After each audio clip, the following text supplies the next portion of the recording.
Hello everyone, I am Nandini Agrawal. Welcome back to the Dialogue Room for another interesting and insightful conversation. Today's conversation is going to be extremely valuable and insightful for all the students, professionals, founders, or anybody who wants to grow in career and life.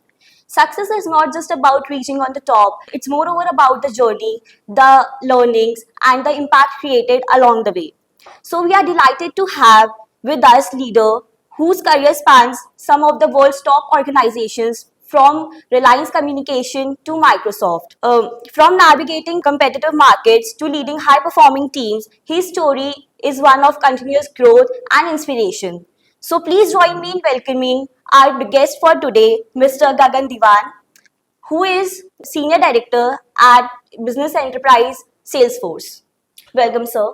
Thank you. Thank you so much. So, sir, before going to the titles and achievements that you have accomplished in your career span, as of today, how would you describe yourself as a person?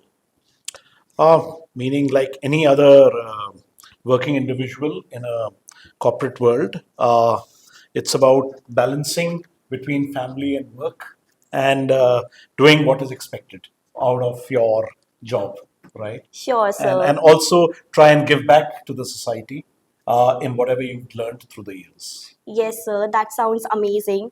So, sir, tell us more about your journey. From where did you start? What was your ambitions early on? And the most important, what keeps you motivated throughout? Okay, so thanks, Nandini. Actually, this is a pretty interesting question because now, as I reach the half a century, right, Sir. in terms of and an experience of around 25 years, uh, I'll start with from a boarding experience. So when I was just in class one, that was 6 years Yes. old, I went to a boarding. So my 12 years have been in boarding, wherein you learn and you experience a lot and you understand how you need to work with and get along with people and with other students and go about doing your things in an independent manner, right? And then going on to do doing my engineering, right? That was also in a hostel setup. And in 2000, I moved here to Delhi, where I did my MBA. And after that, got into Reliance as a management trainee. And from there, in the last 25 years, I've had the opportunity of doing everything in a manner in terms of doing something new every 4 to 5 years. So from Reliance, I went to Avaya, which was more into voice solutions. Then went to Cisco, which was more data solutions. Then Microsoft, which was software, and now Salesforce, which is into applications, and a lot of other cloud solutions that we do. Sure, sir.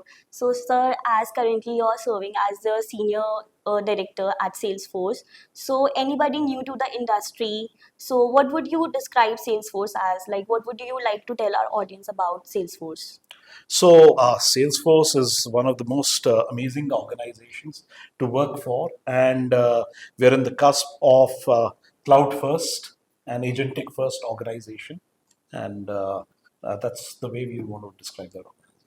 So that's really great to hear. So, sir, like success is not easy. There are like a person who reach at a successful level also faces certain failures in life.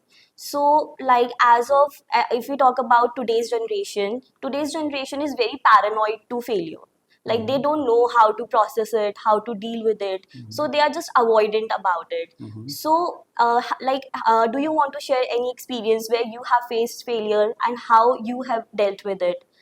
Nandi, that's a very beautiful question. And actually, if you'll see, we learn through life to be successful, but actually, we have to learn through life to be facing failures. Because if you'll see most of the journeys of people who've been successful in life, you're only seeing the success part of it. Yes, sir. But there is a major portion where they have failed. Yes. And when I say it's failing, it's not about, you have to not see it as failing. It is about a step that you have missed or you didn't complete.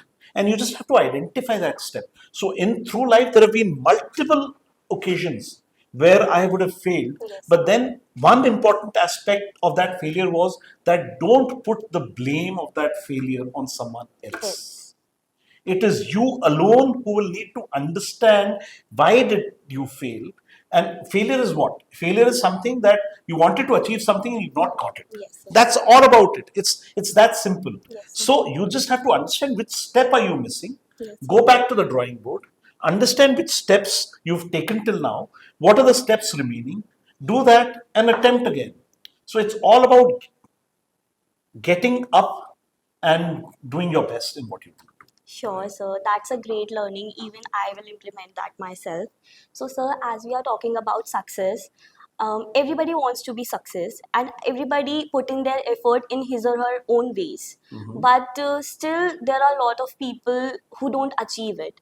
So, how would you differentiate? Like, what is that differentiating factor between the people who achieve success and who remain stuck? Attitude. It's all about attitude, and it's a segue to your last question only. That when you are in that stage where you feel that you failed or you need to do something better, you just have to get yourself understand what is the missing bit, Yes. and have some objective, measurable goals defined. Yes, sir. It's very important that whichever goals that you define are measurable, and you need to then craft a path to reach there, Yes, right? sir. And then go out. Sure, sir. So, sir, like you yourself has a had a great experience in the enterprise world. So nowadays, like world has changed a lot over the last decade. Like the world has shifted from VUCA to BANI, and now there is a very trendy word that is artificial intelligence. So how do you see it? How corporate or companies should adopt it or integrate it, and what impact do you think AI will have in the next 5 or 10 years? So, see, AI is there to stay here. Yes, sir. Let's not try and wishy-wash it in terms of, and there are various schools of thoughts there. AI is good, AI is bad, AI is going to lose, you're going to lose jobs. But then, as per any industrial revolution, when there is a shake-up in the technology world, there are going to be jobs that might go, but then there'll be new jobs that get created, right? There are so many new profiles that are getting created by AI. And as individuals, what we need to see is that how does AI complement us? Yes. Right? It is not replacing us. If we get that thing very clear, then we need to build our skill sets. Yes, sir. And AI is doing amazing work in the field of medicine, Yes, in sir. the field of space, in your day-to-day activities, right? People who are with special needs, AI is really helping them a lot. How you can contribute, how you can skill yourself is going to be very important. So please see AI as something that is going to be supporting your overall career. Yes, There sir. will be disruption for sure. Sure. So let's be real with that. There's going to be disruption, but then that disruption is a way of life. Yes, sir. Change is the only constant we say, Yes. right? So that's about it. So, sir, do you think AI will increase the need of any particular human skill, like any particular human skill that will become more valuable because of AI? Thinking. In fact, you Yes, need sir. to think more Yes, sir. how better you'll be able to use AI, right? Anything that is repetitive and can be algorithmic Yes, sir. will have AI play a major role there. Sure. But then where will it play a major role? How will you leverage AI Yes, sir. is going to be very, very important. So actually, a lot of people are saying, and there's no right or wrong to it, a lot of people are saying you'll stop thinking because of AI.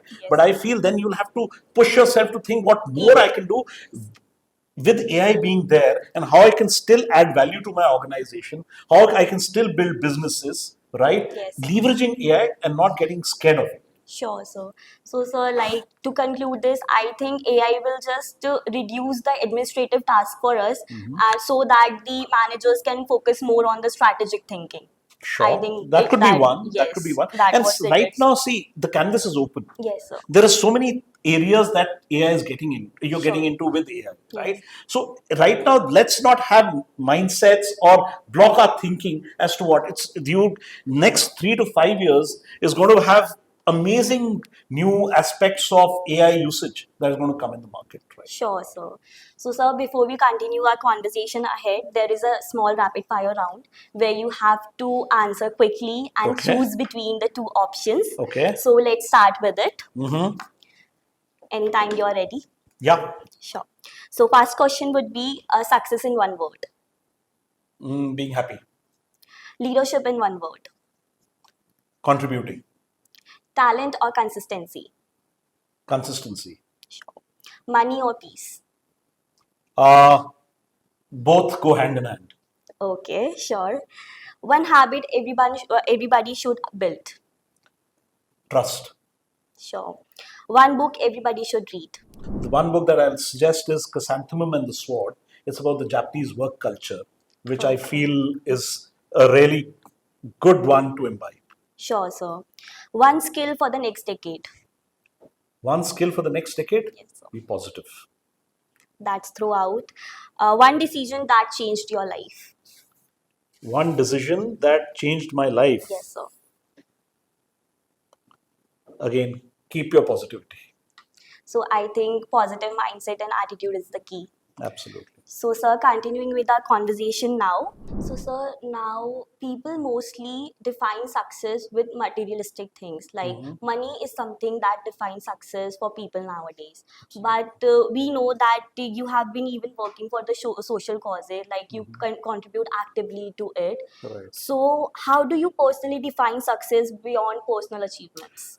That's a very nice question, and I feel that is very important for all of us Yes, sir. to really delve into as we go about our careers, right? If we've come into this world, and this might sound a little philosophical, but if we come into this world and if we only get up in the morning, go to our office or work, do our jobs, come back and uh, just be there for our families. And if you take a corollary to an animal, right? And there's nothing bad with an animal kind of a life also. So Yes. I'm not saying that so that we shouldn't get it wrong. Social, what do you say, media can really take things into a different context. Yes. But where I'm coming from is that an animal also, if he's a carnivorous, gets up in the morning, Yes. goes for a kill, gets the kill, his kids have that kill and they go to sleep. And if he's a herbivorous, they'll go and have the grass and everything and leaves and all, come back and sleep. So, but if we are only doing this that much, then we are just living that same life. Yes. If we've got the जैसे बोलते हैं human की योनि, एक इंसान की योनि हमें मिली है, it is to be able to add value to people around you. Sure, sir. So that is what. So that's why I have started a movement called Noshte. It says no one sleeps hungry today and ever. If you really see, nature has given us everything for free. We've put a price tag to it. And owing to that, there are a few people who are not able to get food or are sleeping hungry and with empty stomach. The least we can do when we are saying we are making a developed country is that no one sleeps hungry today and ever. So that's one movement that that's very close to my heart. I want to bring it into chapters of various cities in India first, states, and then go abroad. Sir, I want to congratulate you on that. And thank you for contributing to the social causes so actively and inspiring youth to do the same. And that's one thing like all of us should surely adapt. So, sir, in the end, I would like to ask you one golden rule for life and work that has guided you throughout. So there's no one golden rule. So can I have my phone 1 second? So like I said, I work with the corporate for a living, but I write to live, right? So that's so one thing that keeps me going, right? So it's dedicated to all the teachers and mentors we meet through life. I'll say it out this way that it's titled Look at the Sky. To the teachers we owe this life. It all began with 2 plus 2 is not 5. They stood by us as we could barely walk, let alone walk the talk. They patiently held our hand. It's to them today as we stand. They each year had a new batch. It was fine for few to drop the catch. They let us draw the crooked lines, not knowing it was just fine. They were tough, sometimes even rude, as we refined from being crude. They did give all they had as years passed by. It was all about chin up and look at the sky. So it's all about you have to look at the sky, look up, and be positive. Sir, that was very positively written. Thank you. So, as we have come close to the end of our conversation, I would like to thank you for joining us today and to share your valuable insights and your journey, leadership lessons, and your thoughts on growth and success.